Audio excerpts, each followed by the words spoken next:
अस्सलाम वालेकुम। मैं हूं मोहम्मद नौशरवान। और जैसा कि आप सबको मालूम है कि आजकल कोरोना की वजह से बच्चे बड़े सब जो है वो बोर भी हो रहे हैं घर में। और इससे पहले भी वालिदैन का और बच्चों का यही मसला था कि बच्चे कहते थे कि हमें बोलना नहीं दिया जाता, और वालिदैन कहते थे कि बच्चे हमारी सुनते नहीं। लेकिन हमने इस ताल्लुक़ को ख़ुद ख़त्म कर दिया। हम ना उनकी सुनते हैं और ना उनसे बोलते हैं। तो सुनने और बोलने का पहले एक ज़रिया था कि रात के वक्त वालिदैन जो है वो अपने बच्चों को कहानियाँ सुनाया करते थे, और इसके ज़रिए उनके दरमियान एक मज़बूत रिश्ता कायम होता था। कहानी हर ज़ुबान की एक बहुत पुरानी सिनफ है, उर्दू की भी बहुत पुरानी सिनफ है, जो मुख्तलिफ़ वाक़यात पर मुश्तमिल होती है। और वो वाक़यात जो है गुज़िश्ता अक़वाम के होते हैं, वो तजुर्बात जो लोगों पर गुज़र चुके होते हैं, और उन तजुर्बात से हम सब लोग फ़ायदा उठा सकते हैं। तो मैंने भी इस मौके की मुनासबत से फ़ायदा उठाया, और मैंने कहा कि मैं भी अपने बच्चों के लिए कहानियों का सुनाने का एक सिलसिला शुरू करूं। तो बहुत सी कुतुब जो हैं मौजूद हैं। मैंने एक किताब जो है 365 कहानियों का इंतखाब किया, जो कि बच्चों को जो है बताएगी कि उनके अंदर अच्छे अखलाक, वालिदैन की फर्माबरदारी और ये दूसरी चीज़ें कैसे पैदा होती। तो ये सिलसिला जो है, आज की हमारी जो पहली कहानी है इसमें, वो है नादान शागिर्द।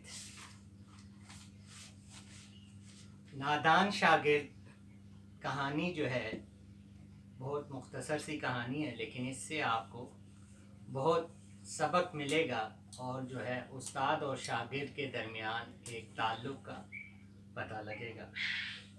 नादान शागिर्द एक पहलवान था जिसने पहलवानी के 360 दाव सीखे हुए थे। वो हर रोज़ इनमें से एक दाव के साथ कुश्ती करता था, लेकिन अपने शागिर्दों में से एक शागिर्द की तरफ पहलवान की तवज्जो चूँकि ज़्यादा थी, इसलिए उसको इसने 359 दाव सिखा दिए। एक दाव इसको नहीं सिखाया। वो शागिर्द रोज़ इससे कहता कि इसे वो दाव भी सिखाए, लेकिन पहलवान टाल देता। वो शागिर्द सीखते सीखते ताकतवर और पहलवानी में माहिर हो गया। किसी के अंदर इससे मुकाबला करने की हिम्मत ना थी। यहाँ तक कि इस शागिर्द ने गरूर करते हुए अपने वक्त के बादशाह के सामने ये बात कह दी, मैं उस्ताद का एहतराम जो करता हूँ वो इसकी बुज़ुर्गी की वजह से, वरना तो ताकत में इससे मैं भी कम नहीं हूँ, और पहलवानी के फ़न में इसके बराबर हूँ। बादशाह को ये बात बहुत बुरी लगी कि एक शागिर्द अपने उस्ताद की इस तरह तौहीन करे। बादशाह ने हुक्म दिया कि उससे उस्ताद के साथ इसका मुकाबला कराया जाए। चुनांचे एक मैदान तैयार किया गया जिसमें सबके बैठने की गुंजाइश थी। जिस दिन मुकाबला था, इस दिन बादशाह के तमाम वज़रा, दरबारी और मुल्क के तमाम पहलवान हाजिर थे। वो शागिर्द मस्त हाथी की तरह ऐसी चाल चलते हुए मैदान में आया कि अगर इसके सामने पहाड़ भी होते तो अपनी जगह से उखड़ जाते। इधर उस्ताद ने भी जान लिया कि शागिर्द इससे ज़्यादा ताकतवर है, इसलिए इसने इसी आखिरी दाव के इस्तेमाल किया जो शागिर्द नहीं जानता था, और इसको अपने दोनों बाजुओं में उठाकर ज़मीन पर पटक दिया। शागिर्द के हलक से अजीब अजीब आवाज़ निकलने लगी। बादशाह ने उस्ताद को इनाम और इकराम से नवाजा, और शागिर्द को डांटा कि अपने सिखाने वाले के साथ मुकाबले का दावा किया और इसको पूरा न कर सका। इस नादान शागिर्द ने जवाब दिया कि उस्ताद ने ताकत की वजह से मुझ पर कामयाबी नहीं हासिल की, बल्कि इस दाव की वजह से हासिल की जो उस्ताद ने मुझे सिखाया नहीं था।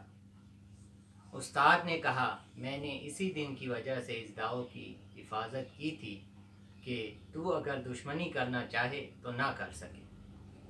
तो कैसी कहानी लगी आप लोगों को बच्चों? अच्छी। अच्छा, तो इस पे कहानी से आपको क्या सबक मिलता है? कि उस्ताद के नहीं करना चाहिए। ज़रूर नहीं करना चाहिए, बिल्कुल। और उस्ताद की जो है इज्जत करनी चाहिए। उस्ताद जो है वो हमेशा उस्ताद ही होता है, यानी कभी भी शागिर्द को उस्ताद से आगे निकलने की नहीं सोचनी चाहिए। तो उस्ताद ने देखें इसीलिए उसको 360 दाव थे, उसमें से एक दाव नहीं सिखाया। और जो है उस्ताद के सिखाए बगैर हम आगे नहीं बढ़ सकते। आप जितनी भी तरक्की कर जाएं, अपने उस्ताद की दिलो जान से कदर करें और इसके सामने अपने आप को छोटा और शागिर्द ही समझें। तो आज की मज़ेदार कहानी हमारी ख़त्म हुई। इंशाअल्लाह अगली नशिस्त में हम एक नई कहानी के साथ हाजिर होंगे। शुक्रिया, अल्लाह हाफ़िज़।